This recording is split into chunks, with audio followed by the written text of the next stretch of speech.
வேணாம்னு தான் சொல்றேன். அது அந்த வேலை எதுக்கு வேணாம்னு சொன்னேன்? அந்த வேலையில இருக்க கஷ்டத்தை தெரிஞ்சுக்கிட்டு தானே வேணாம். ஏப்பா அது நீ கேட்க மாட்டேன்னு அடம் பிடிச்சது என்ன பார்த்தா? இவன் தான் திமிரு பிடிச்சவன். எப்பயுமே நான் சொன்னா கேட்கவே மாட்டேன். ஏப்பா நீ நான் சொல்றதை கேட்க கூடாதுன்னு முடிவில் இருக்கியா? என்ன மாமா? நான் தான் அவளை கிரவுண்ட் கூட்டிட்டு போனேன். என்ன பேசுறதா இருந்தாலும் என்கிட்டயே பேசுங்க. டேய் கதிர், யார்கிட்ட என்னடா பேசிட்டு இருக்க? மா நான் எதுவும் தப்பா பேசலையேமா. டேய் கதிரு, அப்பா உன்னை செய்ய வேணாம்னு சொன்னா அதை கேளுடா. எதுக்கு எதிர்த்து பேசிட்டு இருக்க? அண்ணா நீ கொஞ்சம் சும்மா இருண்ணே, நான் பேசிக்கிறேன். டேய் அதுக்கு இல்லடா. அண்ணே இருண்ணே, அவன் பேசட்டும். இப்ப இந்த பிள்ளை ராஜிட்ட நான் பேசக்கூடாது, இது பண்ணக்கூடாதுன்னு சொல்றதுக்குலாம் எனக்கு உரிமை கிடையாது. அப்படித்தானே?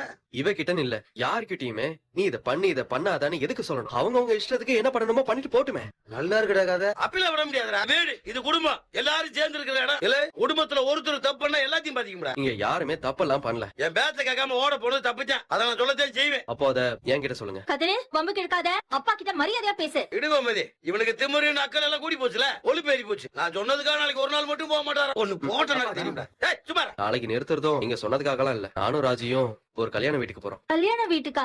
யாரு கல்யாணம்? என்னோட க்ளோஸ் ஃப்ரெண்டோட கல்யாணம். அவனு ஒன்னே மாதிரி 60 இழுத்து போய் கல்யாணம் பண்ண போறானோ? அப்பயாத்துக்கு தெரியாம எங்க திருச்செந்தூர்ல திருச்சி ஒருவேளை திட்டு கல்யாணத்துக்கு சாட்சி கழுத்து போட கிளம்பிட்டியோ? கல்யாணம் பையனுக்கு இல்ல பொண்ணுக்கு. அதானே போறோம். போட்டுமான்னு கேட்க தெரியாதா? போறதுன்னு முடிவு பண்ணியாச்சு, அப்புறம் எதுக்கு போகட்டுமான்னு கேட்கணும்? நீ போவேணும்னா நான் ஒண்ணு குறுக்க வந்து நிக்கல. இந்த மாதிரி போகணும்ன்ற விஷயத்த முன்ன கூட சொல்றதுக்கு என்ன தப்புதான். இனிமே எங்கேயாச்சும் போறதா இருந்தா கண்டிப்பா முன்னாடியே சொல்லிட்டு போறேன். ஆனா இந்த ஒரு வாட்டி மட்டும் போயிட்டு வந்துடுறோம். ஏதோ பக்கத்துல உள்ள விசேஷம் பரவாயில்லை. என்னைக்கு போகணும்னா ட்ரெயின்ல தானே போகணும்.